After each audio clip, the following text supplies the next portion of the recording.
hello everyone. How you all?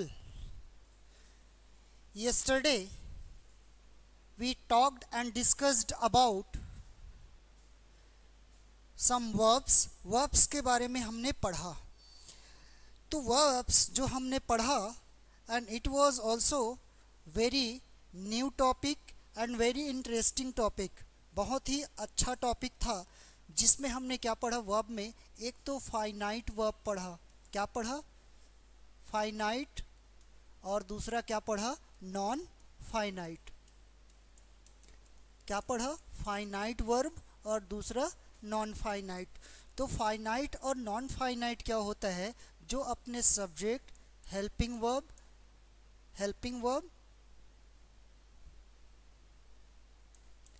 और main verb और आगे ऑब्जेक्ट रहना चाहिए. Basic sentence subject, main verb और आगे क्या रहना चाहिए? ऑब्जेक्ट रहना चाहिए. सब्जेक्ट, हेल्पिंग वर्ब और आगे क्या रहना चाहिए? ऑब्जेक्ट. तो अपने बेसिक फॉर्मेट में जो फुलफिल करेगा, जो कवर करेगा, वो आपका फाइनाइट हुआ. अब इसके अलावा अलग से जो कहीं टू से जुड़ करके V1 आ गया, या तो कोई फॉर से जुड़ करके ING उस सेंटेंस में जुड़ गया, या तो डायरेक्ट ING जुड़ गया, या डायरेक्ट वर्ब का थर्ड फॉर्म से जुड़ गया. तो ऐसे अलग से सेंटेंस में अलग से और आ करके जुड़ता है, जो एंट्री हो जाता है. इसी को हम क्या कहते हैं? ऐसे ही सेंटेंस को हम क्या कहते हैं? नॉन फाइनाइट सेंटेंस कहते हैं. क्या कहते हैं? नॉन फाइनाइट सेंटेंस कहते हैं. तो फाइनाइट वर्ब और नॉन फाइनाइट को मैंने कल बताया आपको, इसके बारे में डिस्कस किया. ओके, अभी देखो आज का जो हमारा टॉपिक है वो टॉपिक को अभी जरा देखो. अब मैं लिख रहा हूं इसमें आई एट फूड. दूसरा हो गया आई रेड बुक. अब आई स्पीक इंग्लिश.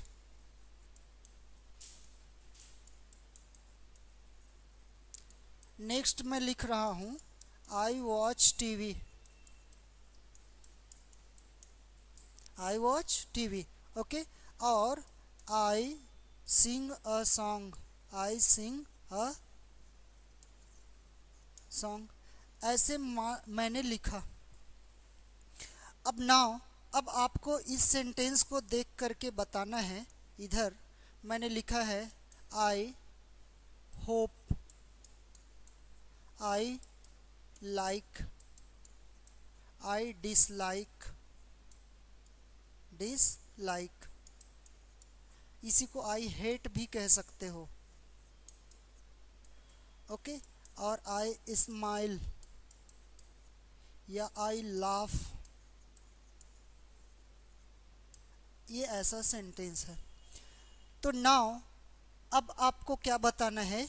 आपको लेफ्ट और राइट के सेंटेंस को देखने के बाद दोनों में क्या अंतर नज़र आ रहा है, इसको आपको बताना है. इस सेंटेंस में मैंने लिखा है I ate food, I read book, I speak English, I watch TV, I sing a song.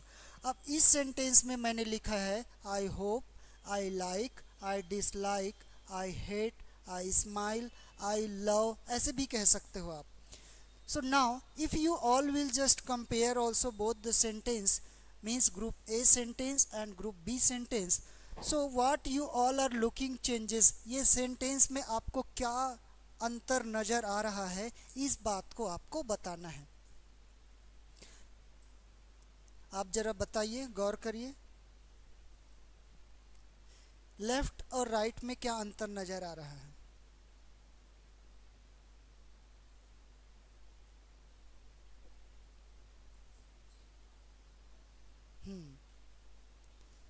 बताएं, आप लोग कोशिश करें.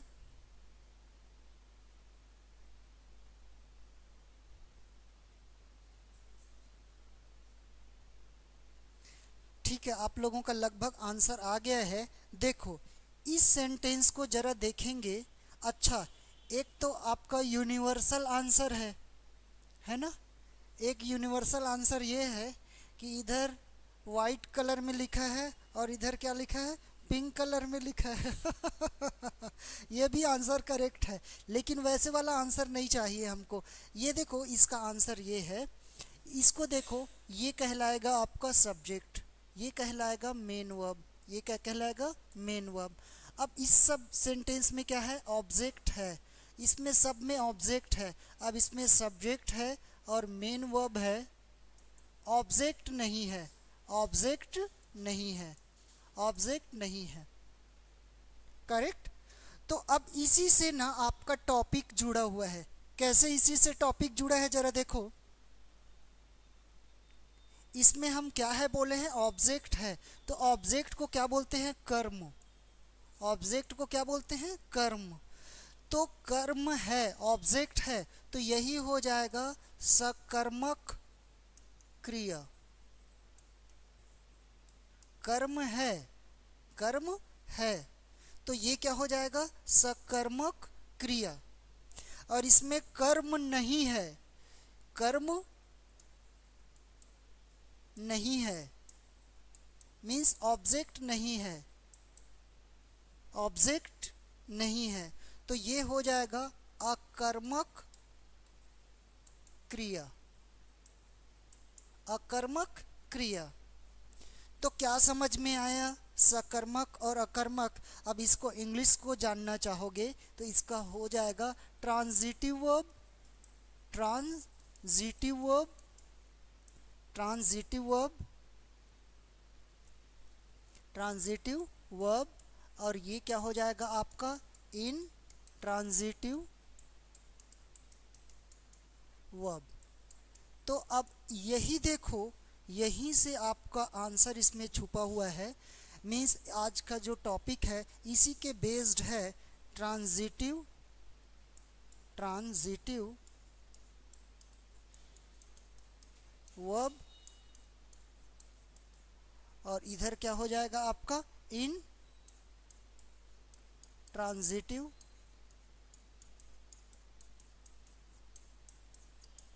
वर्ब। अब आप ना इसमें अंतर आप खुद ही बता सकते हो। जैसे देखो, अब इसको डेफिनेशन कैसे दोगे, सकर्मक और अकर्मक, ये क्या होता है, जिस वर्ब के आगे वर्ब लगने पर वो अपना अर्थ पूरा करेगा। जिस वर्ब, जैसे मान लो कहोगे, जैसे एक, मैं जब छोटी क्लास के एक स्टूडेंट था, वो इंग्लिश सीखने मेरे पास आया था, तो क्लास शुरू होने के पहले थोड़ा आ गया था, तो ऐसी कुछ गप्पे सड़ा के ऐसे मेरे से बात कर रहा था, है ना। तो मेरे को बोलता है, सर मैं कल एक पार्टी में गया था और ज़्यादा पी लिया था। बाद में बोलता है पेप्सी, क्या बोलता है, पेप्सी। तो सिर्फ पी लिया था बोलेंगे तो वो डबल मीनिंग वाली बात हो गई, मीनिंग समझ नहीं आ रहा है वो क्या कहना चाह रहा है। तो जैसे कई बार कहते हैं, तू जैसे उसको दे दे नहीं खाएगा, तो क्या खाएगा भैया, तो ये भी डबल मीनिंग बात है। तो ये जब तक आप ऑब्जेक्ट नहीं लगाओगे, जैसे मान लो मैं खाता हूँ या वह खाता है, तो क्या खाता है, हवा खाता है, गाली खाता है, मार खाता है, पता नहीं चल पा रहा है। तो ये ईट के साथ आप फूड लगाओगे या ईट आइसक्रीम लगाओगे, तो आगे ऑब्जेक्ट लगाओगे, तो उसका मीनिंग क्या होगा, उसका मीनिंग पूरा आएगा, अर्थ समझ में आएगा, एक्चुअली आप क्या कहना चाहते हो। अब इसमें आई रीड, रीड बस कहोगे, आगे ऑब्जेक्ट नहीं लगाओगे, तो वो उसका मीनिंग या अर्थ पूरा नहीं होगा। तो इसी में इसका आंसर है, जब कोई वर्ब के आगे ऑब्जेक्ट लगाने पर उसका अर्थ पूरा हो, ऐसे वर्ब को ट्रांजिटिव वर्ब कहते हैं। और ऐसे वर्ब जो बिना ऑब्जेक्ट लगाए ही अपना अर्थ को पूरा कर दे, ऐसे वर्ब को क्या कहते हैं, इनट्रांजिटिव वर्ब कहते हैं। ट्रांजिटिव वर्ब और इनट्रांजिटिव वर्ब क्या होता है, जो वर्ब ट्रांजिटिव वर्ब, तो ट्रांजिटिव वर्ब क्या होता है, सकर्मक, सकर्मक क्रिया, सकर्मक क्रिया। तो सकर्मक क्रिया क्या होगा, जो वर्ब ऑब्जेक्ट लगाने के बाद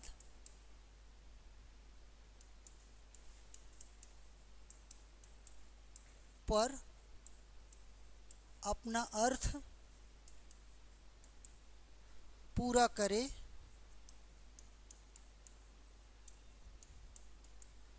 उसे सकर्मक क्रिया या ट्रांजिटिव वर्ब, जैसे आई एट फूड, तो मैं खाता हूँ बस बोलोगे तो मीनिंग पूरा नहीं होगा। आई स्पीक इंग्लिश, तो ये क्या हो जाएगा आपका ट्रांजिटिव। अब इसके अपोजिट ले लो, अपोजिट में क्या होगा, जो वर्ब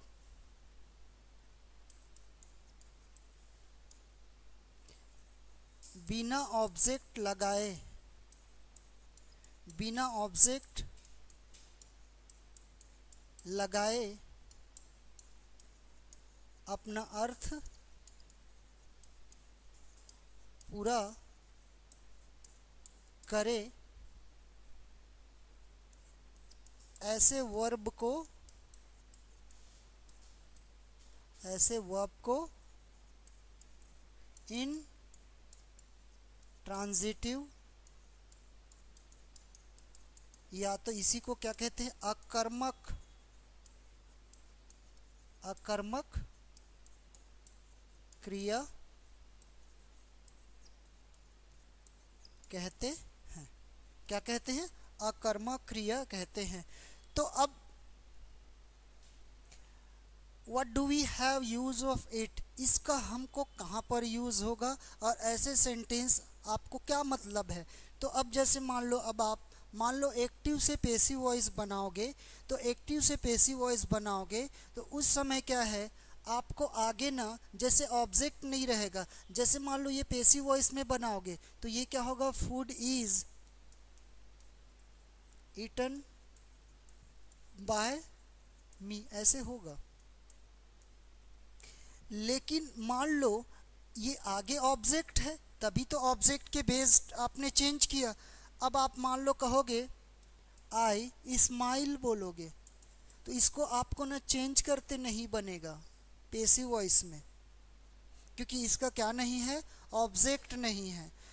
तो अब आपको ये नॉलेज होना चाहिए कि क्या ऑब्जेक्ट वाले जो वर्ब है उसको क्या बोलते हैं और बिना ऑब्जेक्ट वाले वर्ब को क्या बोलते हैं। तो इसको क्या बोला जाता है, यदि आगे वर्ब के आगे ऑब्जेक्ट रहे तो उसको ट्रांजिटिव वर्ब वाले वर्ब और बिना ऑब्जेक्ट लगे वो अपना अर्थ पूरा करे, उसको क्या कहते हैं, इनट्रांजिटिव वर्ब कहते हैं। ट्रांजिटिव और इनट्रांजिटिव का रोल यही था।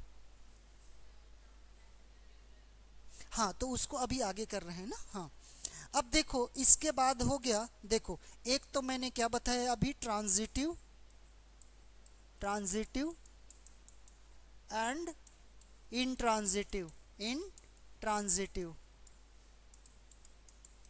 ये क्या कहलाया आपका, सकर्मक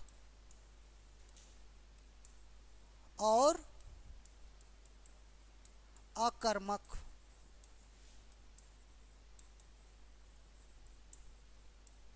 क्रिया, सकर्मक और अकर्मक क्रिया।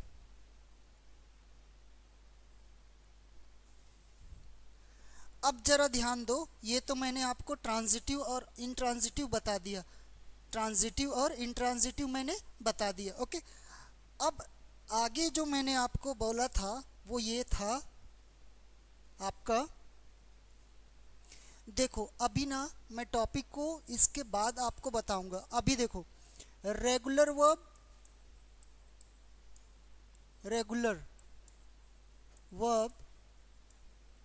या तो इर्रेगुलर वर्ब,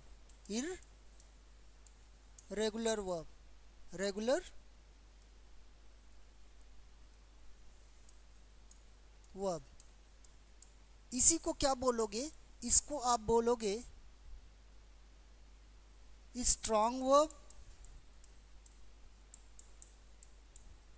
या तो week form of the verb, week form of the verb बोलते हैं, स्ट्रॉन्ग वर्ब और week form of the verb. तो इसका मतलब क्या होता है जरा देखो, अब इसको जरा समझना। जैसे मान लो कहे हमने वर्ब का पहला फॉर्म, फर्स्ट फॉर्म हो गया गो, वेंट, गॉन, ये दूसरा और ये तीसरा। तो यहाँ क्या है जरा देखो, इसमें क्या है, तीनों फॉर्म चेंज है, ऑल फॉर्म्स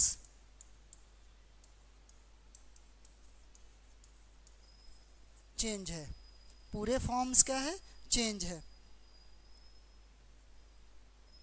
अब इसमें देखो ईट, एट, ईटन। ओके, अब मैं नेक्स्ट ले रहा हूं आपका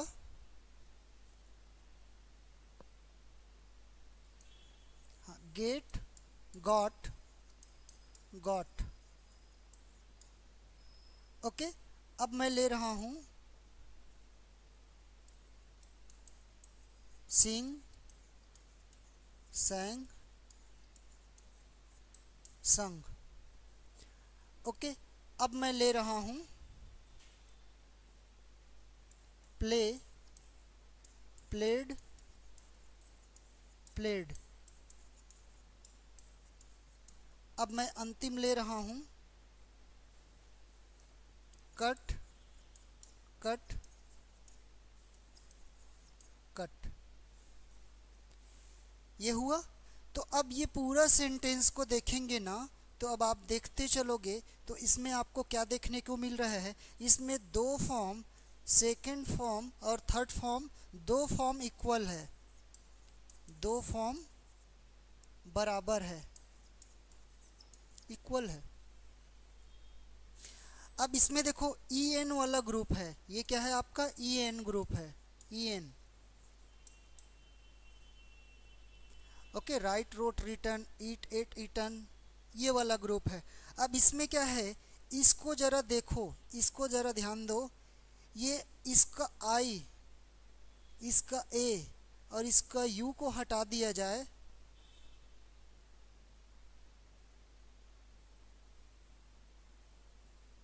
देखो बड़ा इंटरेस्टिंग है ये।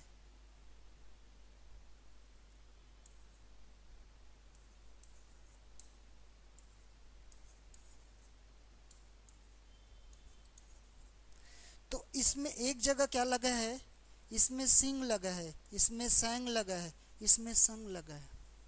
तो इसमें ये वॉवेल्स चेंज हो रहा है, क्या चेंज हुआ है, वॉवेल्स चेंज हुआ है। ठीक, अब ये क्या है, ये ईडी ग्रुप है, ईडी, ईडी लगा है। और इसमें क्या है, ऑल सेम है, पूरा में इक्वल है, सब बराबर है, ऑल क्या है, सेम है, पूरा एक बराबर है। आप यदि अल्टीमेटली आप पूरे वर्ब्स को आप देखोगे तो आपको इस अलग अलग रूप में आपको देखने को मिलेगा। कैसे, या तो वर्ब के फॉर्म्स अलग अलग होंगे, या तो दो फॉर्म्स एक जैसे होंगे, जैसे get, got, got. Okay, forget, forgot, हालांकि उसमें फॉरगॉटन आ जाता है। ओके, तो देखो फाइंड, फाउंड, फाउंड, तो उसमें क्या है, वर्ब का दो फॉर्म एक जैसे है। ओके, तीसरा हम जैसे सिंग, सैंग, संग को देख रहे हैं, तो सिंग, सैंग, संग में क्या हो रहा है, उसमें वॉवेल्स चेंज होते जा रहे हैं। अब प्लेड वाला जो ग्रुप है उसमें ईडी, ईडी लग रहा है।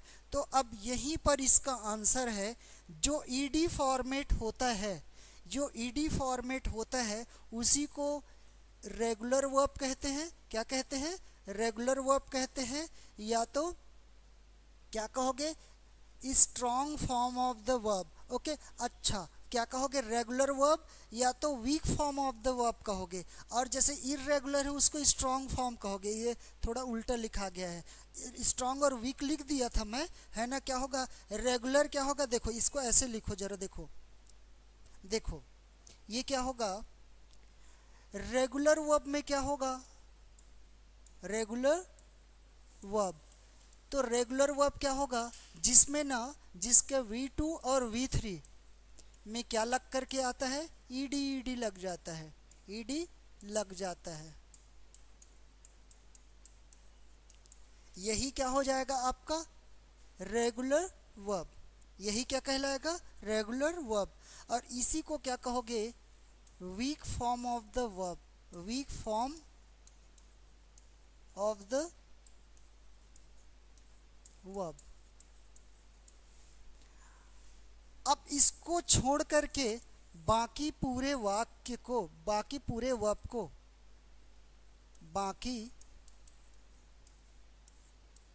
पूरे वर्ब को आप क्या कहोगे, इर्रेगुलर कहोगे, irregular form of the verbs कहेंगे, irregular form of the verb कहेंगे। अब इसी को क्या कहते हो, ये वीक हो गया, और ये क्या हो जाएगा strong form of the verb, strong form of the verbs कहेंगे।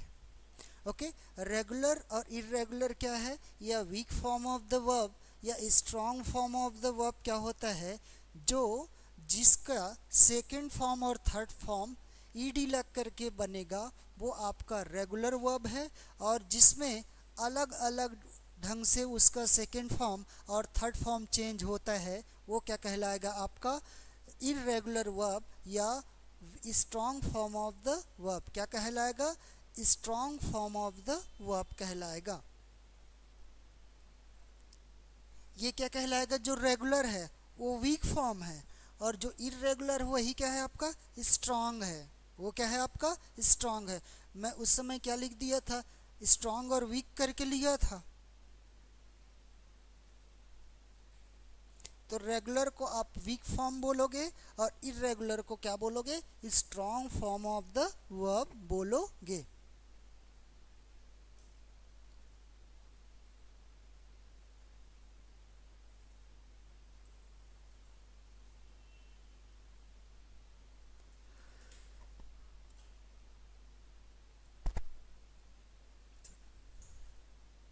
ये समझ में आ गया।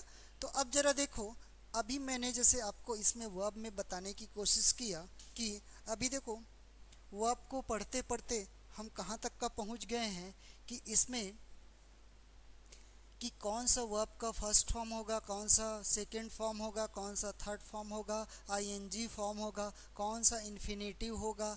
तो ऐसे कहते कहते हम gerund, infinitive, present participle, past participle, ऐसे करते करते weak form of the verb या strong form of the verb या रेगुलर वर्ब या इर्रेगुलर वर्ब, ये सभी बातों को आपने पढ़ा। अब इसमें ना जरा ध्यान दो, इसी के ना ये स्पेलिंग चेक जैसा है। जैसे मान लो आपने क्या कहा, ये इसी में स्पेलिंग के जैसे है।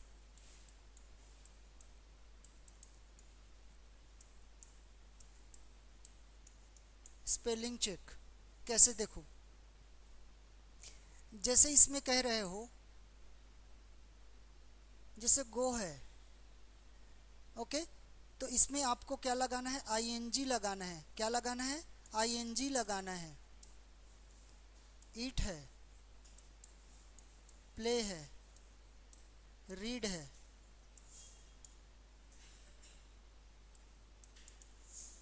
सिंग है, स्पीक है। इसमें क्या लगाना है आपको, आईएनजी लगाना है आपको। अब आपको क्या करना है,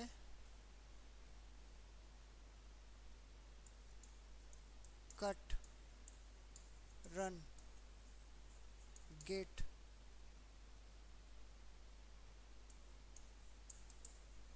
स्विम,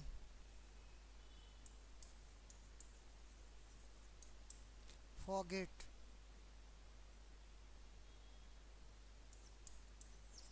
पुट, इसमें आपको आईएनजी लगाना है। तो आपको ये स्पेलिंग के हिसाब से काम आएगा। इसमें आईएनजी लगाना है, आईएनजी लगाते चलोगे। इसमें क्या लगाना है आपको? आईएनजी लगाना है। इसमें क्या लगाना है आपको? आईएनजी लगाना है। लगाते चले तो ये गो का क्या हो जाएगा? गोइंग। ईट का ईटिंग, और प्ले का प्लेइंग, रीड का रीडिंग, सिंग का सिंगिंग, स्पीक का स्पीकिंग। अब इसको आप बनाइए कट का वेल डन। तो अब डबल टी लगाने के पीछे रीज़न क्या है ये मैं बताता हूँ। ओके, देखो ये आएगा, आपने बहुत अच्छा जवाब दिया। अब देखो मैं इसको बताते चलता हूँ, ज़रा देखो गौर फरमाओ। जैसे अभी हमने क्या कहा था? कट।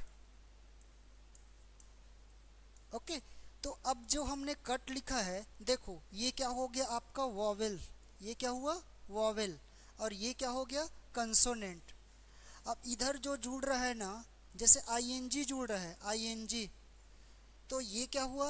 Vowel consonant. और ये भी किससे जुड़ रहा है? वॉवेल से जुड़ रहा है। तो ना इधर वॉवेल रहेगा और ये कंसोनेंट रहेगा, और जो जुड़ने वाला भी वॉवेल रहेगा।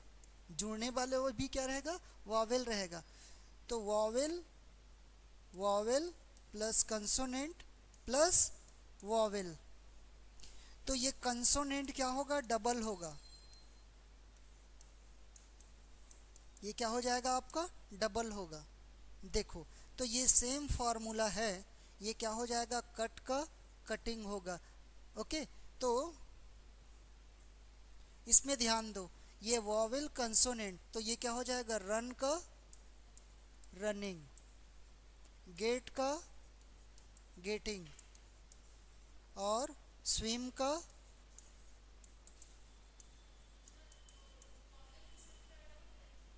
हाँ वॉवेल नहीं, ये कंसोनेंट डबल होगा, कंसोनेंट डबल होगा।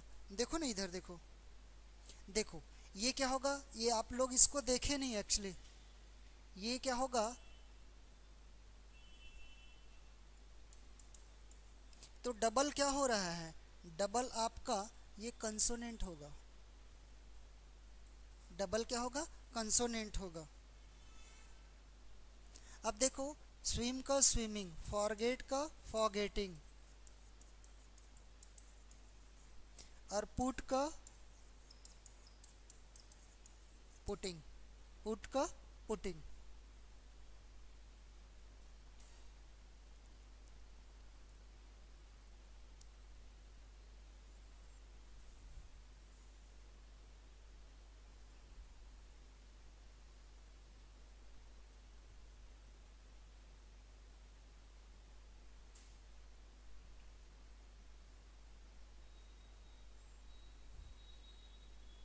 Okay, so actually we all are reading about verb. अभी हम किसको पढ़ रहे हैं? वर्ब को ही पढ़ रहे हैं। तो वर्ब को पढ़ रहे हैं तो उसी से रिगार्डिंग रिलेटेड मैंने क्या बता दिया आपको? इसका स्पेलिंग को क्या करोगे? थोड़ा आप क्या करना, थोड़ा ध्यान में रखोगे। ओके, अब देखो, अब इसी का आगे हम पार्ट को बात करते हैं। अब मैंने इसमें लिखा टेक, मेक, वेक, लिव, गिव।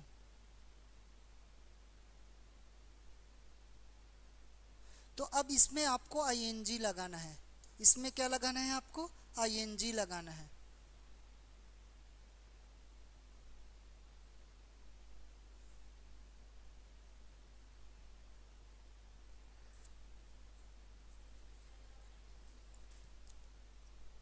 हाँ, तो इसको आप ध्यान रखोगे, इसमें क्या हो जाएगा, इसमें टेक है तो ई का कुछ उच्चारण नहीं है, तो ई हटेगा और ये क्या हो जाएगा आपका टेकिंग। क्या हो जाएगा, टेकिंग। मेक का क्या हो जाएगा, मेकिंग। और वेक का क्या हो जाएगा, वेकिंग। और लिव का क्या हो जाएगा, लिविंग। और गिव का क्या हो जाएगा, गिविंग। जैसे सेव आया, तो इसमें क्या कहते हैं, जब ना अंतिम अक्षर को कोई प्रोनाउंसिएशन नहीं हो रहा है, इसका ई लगा है लेकिन उसका कोई उच्चारण नहीं हो रहा है, तो उसको और नहीं रखते हैं, क्योंकि ये क्या हो रहा है, डबल वॉवेल आ रहा है। क्या आ रहा है, डबल वॉवेल। तो एक ही वॉवेल को रखेंगे इसमें, क्योंकि इसका कोई उच्चारण नहीं है। इसमें ई का कोई उच्चारण नहीं है, इसलिए क्या है, ई को हटा करके हम सीधा सीधा क्या लिख देते हैं, आईएनजी लिखते हैं। क्या लिख देते हैं, आईएनजी लिखते हैं।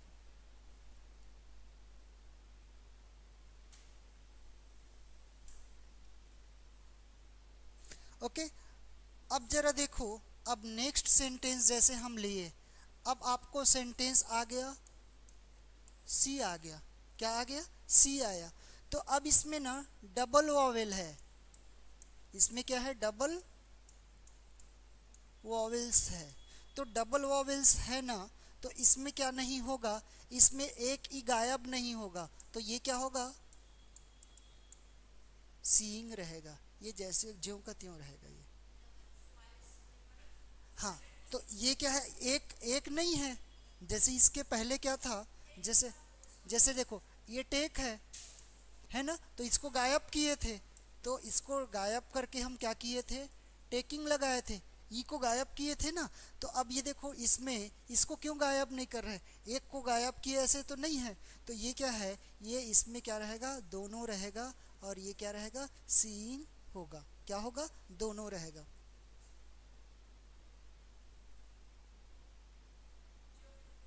हाँ, ज्यों के त्यों, हाँ हाँ, आईएनजी जोड़ देना है और ज्यों का त्यों रहेगा।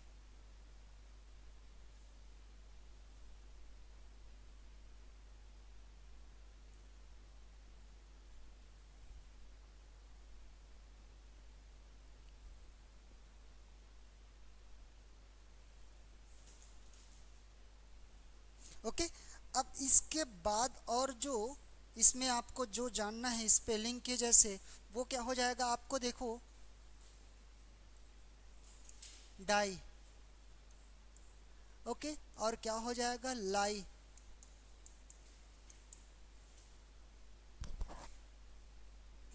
सॉरी, एक लाई का मतलब झूठ बोलना भी होता है, और लाई का मतलब कोई चीज लेटना या पड़े होना, ऐसा मीनिंग होता है। तो जैसे डाई हो गया, तो इसमें जब आप आईएनजी लगाओगे ना, तो ये डाइंग होगा। ये क्या होगा आपका, लाइंग होगा। ये लाइंग ऐसे होगा। इसमें ये क्या हो जाएगा, ई और आई हट जाएगा, ई और आई हट जाएगा। इसमें क्या हो जाएगा, जैसे कई बार क्या रहता है, ले, ये ऐसे होता है, ले, लेड और लेन, ऐसे होगा। अब लाई रहता है ना, लाई, तो लाइड और लाइड ऐसे होता है। और एक हो जाता है लाई, ले और लेन, ऐसे होता है। तो आपको ये वाला ध्यान रखोगे, कौन सा, वाई के साथ आईएनजी लगेगा। क्या लगेगा, वाई के साथ आईएनजी लगेगा।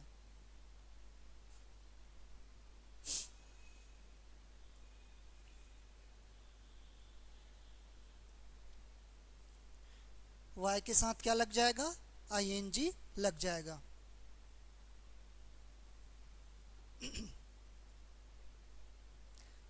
समझ में आ रहा है।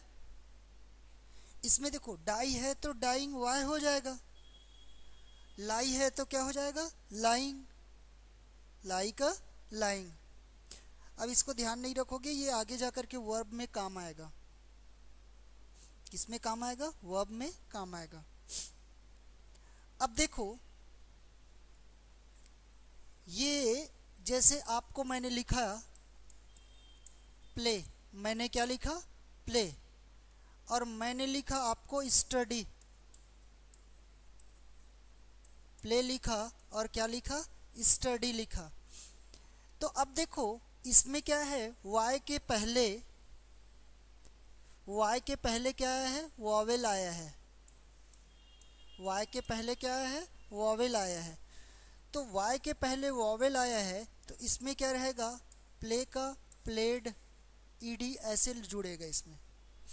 और ये क्या हो जाएगा, स्टडी है ना, तो स्टडीड ऐसे हो जाएगा। ये आई डी ऐसे होगा और इसमें ज्यों का त्यों रहेगा। तो ये इसका जब एस लगाओगे तो क्या हो जाएगा, प्लेज ऐसे होगा, प्लेज ऐसे होगा। और इसका स्टडी का लगाओगे तो ये क्या हो जाएगा, स्टडीज ऐसे होगा, स्टडीज होगा। आईएनजी में तो कोई दिक्कत नहीं है, लेकिन एस कैसे लगेगा और ईडी कैसे लगेगा, इसका ईडी ऐसे लगेगा और वाई में एस लगेगा तो उस ढंग से लगेगा।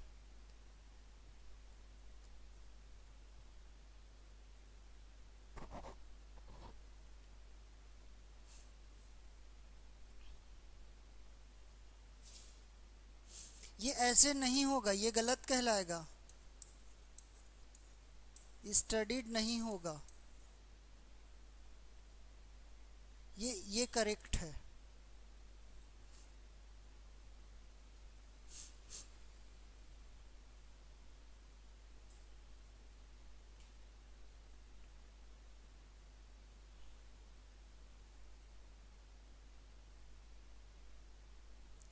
ओके तो इस ढंग से आपने पूरा।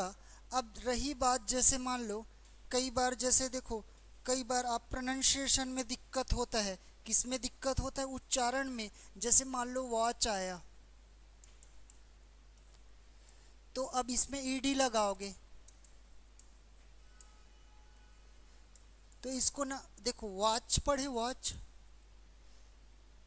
और आपने क्या कहा, लीव। अब इसमें ईडी लगाओगे या क्लीन, तो अब इसको कैसे पढ़ना है आपको, देखो वॉच है तो आधा कर दो, वॉच्ड। कई लोग वॉचेड पढ़ते हैं, वॉचेड पढ़ देते हैं, वॉचेड नहीं होगा, वॉच्ड आधा पढ़ो। लिवेड नहीं होगा, लिव्ड होगा। क्लीनेड नहीं होगा, क्लीन्ड होगा, आधा कर दो उसको। इसी में क्या हो जाएगा, जैसे मान लो इसमें है, मान लो ब्रिंग, तो ब्रिंग को ना ये ब्रॉट होता है, ब्रिंग का क्या होता है, ब्रॉट, तो इसको ब्रॉट पढ़ना, ब्रॉट, ब्रॉट। कैच है तो कॉच नहीं पढ़ना, कैच का कॉट, इसको क्या पढ़ोगे, कॉट पढ़ना, कैच का कॉट। और जैसे टीच है, टीच, टीच का क्या हो जाएगा, टॉट हो जाएगा, टीच का क्या हो जाएगा, टॉट हो जाएगा। तो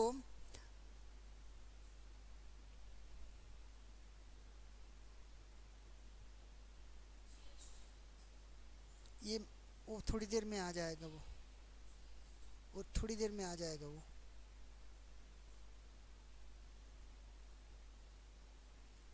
टीच का क्या हो जाएगा, टॉट हो जाएगा।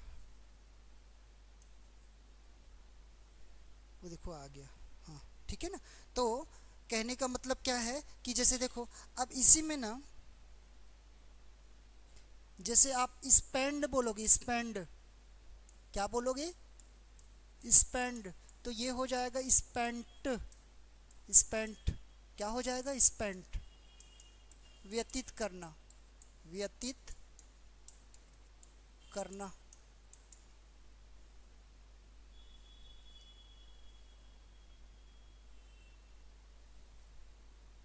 व्यतीत करना, स्पेंड का क्या हो जाएगा? अब इसमें देखो स्लिप का स्लैप्ट होता है, स्लैप्ट। अब देखो इसमें क्या कहेंगे? स्लैप। ये स्लैप क्या हो जाएगा? थप्पड़ मारना। ये क्या हो जाएगा आपका? थप्पड़ मारना। तो इसका जो सेकंड फॉर्म होगा ना, स्लैप्ड होगा। ये क्या हो जाएगा? स्लैप्ड होगा। और इसमें स्लिप का क्या हो जाएगा? स्लैप्ड होगा। ये सेकंड फॉर्म है। और इसका क्या हो जाएगा? स्लैप्ड हो जाएगा।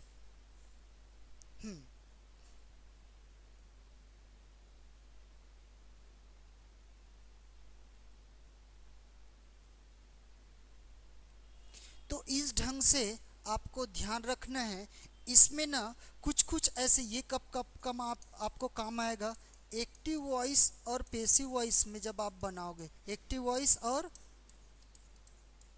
पैसिव वॉइस में आप जब बनाओगे, तो यदि आपको वर्ब का थर्ड फॉर्म में आप श्योर नहीं हो तो आपको पूरा क्वेश्चन मिस्टेक होगा। और इसमें ऐसे क्वेश्चन आएगा जैसे मान लो, तो आपको ना सेकंड फॉर्म क्या है, जैसे मान लो कम है, जैसे क्या, मैं I will just provide you also verb list, मैं वर्ब लिस्ट आपको प्रोवाइड कर दूंगा। लेकिन आपको डाउट कहाँ आएगा?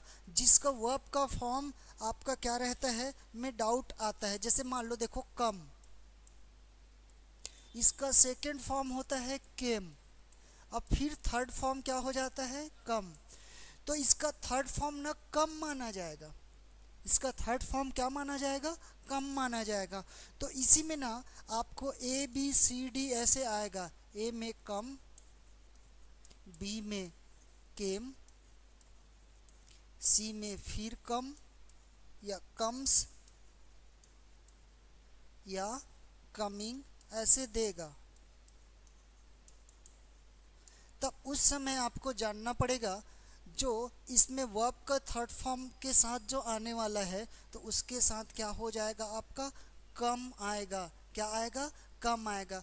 तो ये सब क्या करता है? आपको बहुत कंफ्यूज करता है। जैसे मान लो कोई चीज़ को प्रकाशित करना, लाइट, तो लाइट का लीट हो जाता है। लाइट का क्या हो जाता है? लीट होता है। तो ये सेकंड फॉर्म है कि फर्स्ट फॉर्म है, ये समझ नहीं आएगा।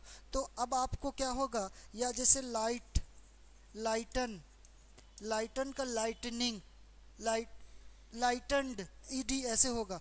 तो ये इसका सेकंड फॉर्म क्या है? इसका सेकंड फॉर्म क्या है आपका? लेट। तो लीट रहेगा तो आपको बड़ा डाउट आएगा कि अपने आप में ये फर्स्ट फॉर्म है कि सेकंड फॉर्म है। तो वर्ब के फॉर्म्स का भी आपको नॉलेज होना ज़रूरी है। तो जो खास करके ऐसे वर्ब्स को किस में पूछा जाएगा? आपको एक्टिव से पैसिव वॉइस में आपको पूछा जाता है। ओके, तो आज हमने क्या पढ़ा? अभी देखो, अभी तक के जो आपने वर्ब में पढ़ा, हमने अभी क्या पढ़ा था? वर्ब, मेन वर्ब को हमने पढ़ा था। किसको पढ़ा था? Main verb. तो वर्ब के हमने क्या बताया था? First form, second form, third form, fourth form या तो फिफ्थ फॉर्म। तो फिफ्थ फॉर्म में ट्विस्ट क्या था? आपको मैंने एक ट्विस्ट बताया था। इसको इन्फिनेटिव को आपका ओरिजिनल मानते हैं।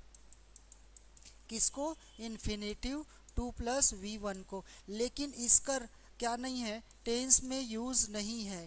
टेंस में डायरेक्ट यूज नहीं है। इसलिए क्या है, इसको हम वर्ब के फॉर्म में हम काउंट नहीं करके क्या कर देते हैं, जो वर्ब का जो सिक्स्थ फॉर्म बोलो या फिफ्थ फॉर्म है, इसको हम किसको मान लेते हैं?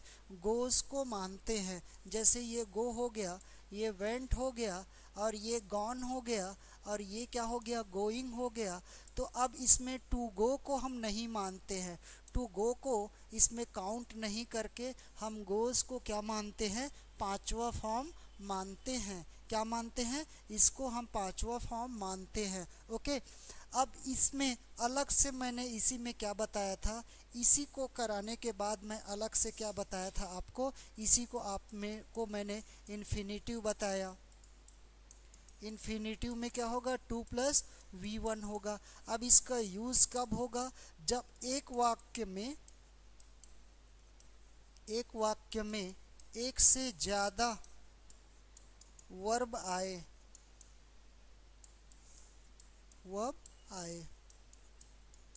तब आगे के वर्ब को जोड़ने के लिए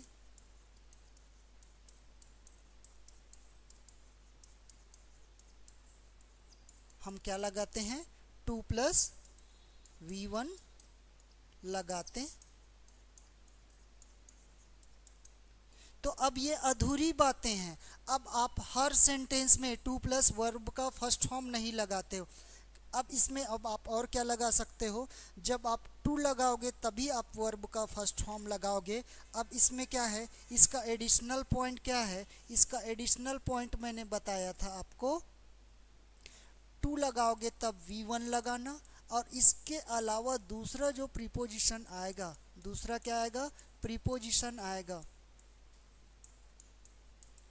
तो अब आप क्या लगाओगे, ing लगाओगे। क्या लगाओगे, ing लगाओगे। चाहे फॉर आएगा तब ing, आफ्टर आएगा तब ing, बिफोर आएगा तब ing, या तो इन आएगा तब ing, या तो बाय आएगा तब ing। इसमें सभी क्या लगेगा आपको, ing लगेगा। तो ये सभी बातों को मैंने बताया। तो जब आप कोई सेंटेंस को एक्सटेंड करते हो, जो सेंटेंस में कोई चीज़ जुड़ करके आएगा, तो क्या क्या जुड़ करके आएगा, 2 प्लस v1 जुड़ करके आएगा, या तो कोई प्रीपोजिशन के साथ ing आएगा, प्रीपोजिशन के साथ ing आएगा, या तो डायरेक्ट ing आएगा। क्या आएगा, डायरेक्ट ing आएगा, ing आएगा, या डायरेक्ट क्या आएगा, v3 आएगा। ये इस ढंग से आपका सेंटेंस जुड़ा हुआ मिलेगा आपको। ओके, या तो आपको प्रीपोजिशन के साथ ing लग करके आएगा, या तो डायरेक्ट ing लग करके आएगा, या डायरेक्ट v3 लग करके आएगा। तो इसी को मैंने इन्फिनेटिव बताया, और जिरंड बताया, और प्रेजेंट पार्टिसिपल बताया, और क्या बताया आपको, पास्ट पार्टिसिपल बताया।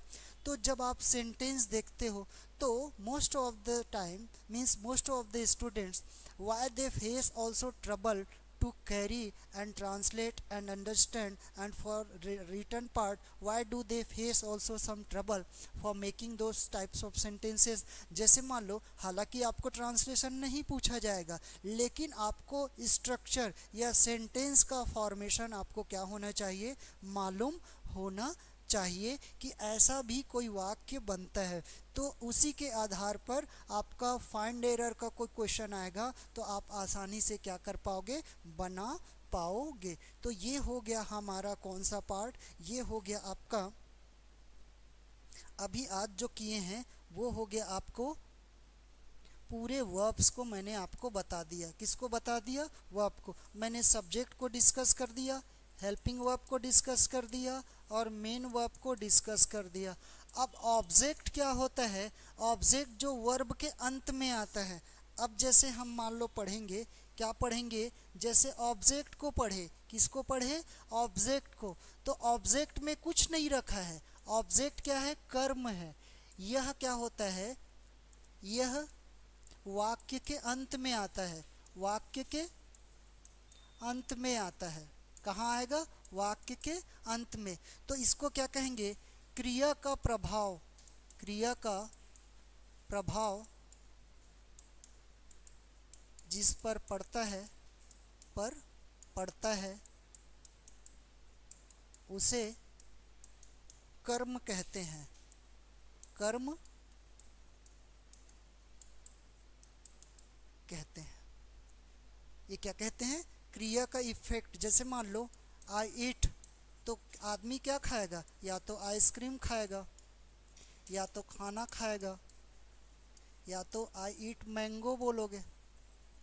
तो आपका ये जो क्रिया है खाना, खाने का प्रभाव किस पर पड़ रहा है, आइसक्रीम पर। तो ये क्या कहलाएगा, इसका ये ऑब्जेक्ट कहलाएगा। आई रीड बुक, तो बुक क्या कहलाएगा आपका, ऑब्जेक्ट कहलाएगा। क्या कहलाएगा, ऑब्जेक्ट कहलाएगा।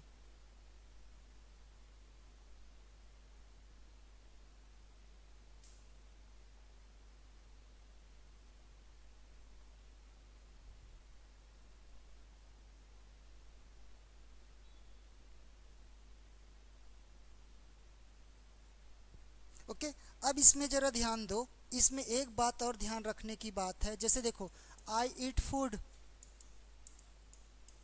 आई रीड बुक और आई स्पीक इंग्लिश।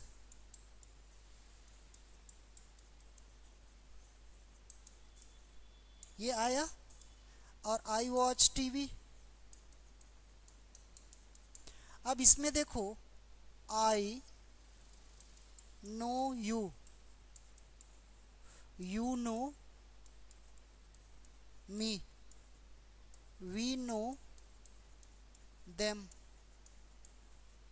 और they know us, he knows her और she knows him। अब दोनों में फर्क क्या है, दोनों में अंतर बताओ।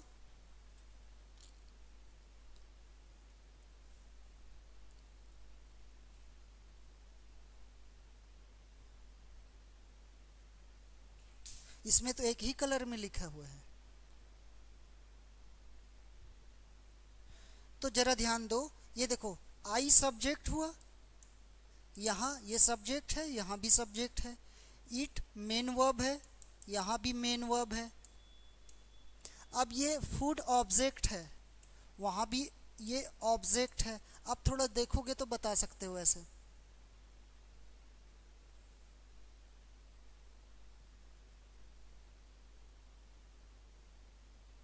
देखो इसमें रीड बुक, इंग्लिश, टीवी, ये ऑब्जेक्ट तो है, लेकिन कौन सा है, निर्जीव है,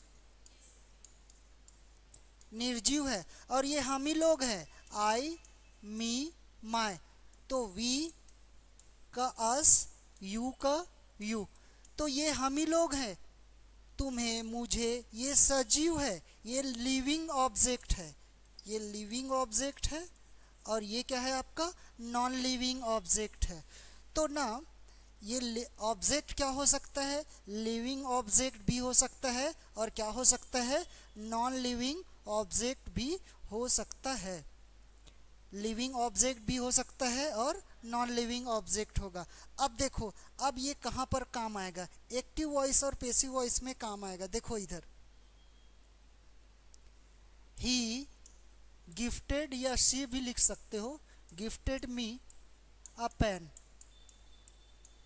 ऐसा, ही गिफ्टेड मी अ पेन। अब इस सिचुएशन में क्या आया है, इसको देखो, यहाँ मी आया, तो ये लिविंग हो गया, लिविंग ऑब्जेक्ट। और ये क्या हो जाएगा आपका, नॉन लिविंग ऑब्जेक्ट हुआ, हुआ हुआ। तो यहीं पर ना एक शब्द यूज करते हैं, ये लिविंग है ना, ये नॉन लिविंग है, इसी को डायरेक्ट ऑब्जेक्ट बोलते हैं, डायरेक्ट ऑब्जेक्ट। और इसको क्या बोलते हैं, इनडायरेक्ट ऑब्जेक्ट। इसको डायरेक्ट ऑब्जेक्ट बोलते हैं और इसको इनडायरेक्ट बोलते हैं।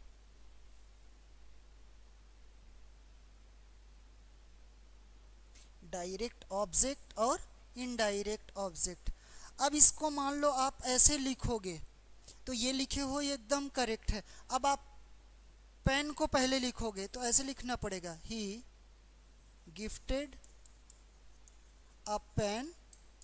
अब मी को लिखना है तो यहाँ पर आप ना ऐसे नहीं लिख सकते, टू मी लिखना पड़ेगा। और इसको पहले लगाओगे लिविंग को तो टू नहीं लगेगा, बाद में लगाओगे तो टू लगा करके लिखोगे। जैसे ये दोनों एक साथ, हाँ तो अब इधर लगाओगे ना तो अब पेन हुआ, ये क्या हुआ आपका, पेन हुआ, पेन। तो अब यहाँ पर क्या लगाए हो आप, लिविंग नॉन लिविंग को लगाए हो, तो यहाँ पर तो कुछ नहीं होगा, लेकिन ये इधर लिखोगे तो टू लगा करके लिखोगे उसको, और पहले लिखोगे तो टू नहीं लगाओगे। लिविंग को आप पहले लिखोगे तो टू नहीं लगाओगे, और नॉन लिविंग के बाद लिखोगे तो क्या लिखोगे आप, टू लगा करके लिखोगे। तो इस ढंग से आपको ये ध्यान देना है कि आप वर्ब का यूज़ कहाँ कहाँ पर होगा और ऑब्जेक्ट का यूज़ कहाँ पर होगा। अब कल जो हम करेंगे, कल का जो टॉपिक है वो है आपका पार्ट्स ऑफ स्पीच। कल का टॉपिक क्या रहेगा, पार्ट्स ऑफ स्पीच। ये आपका कल का टॉपिक है, ये कल का टॉपिक है, टुमारोज टॉपिक। ओके, तो आज हम यहीं पर समाप्त करते हैं। That's it for today and we will continue our class tomorrow, and till then you keep practising. Thank you so much.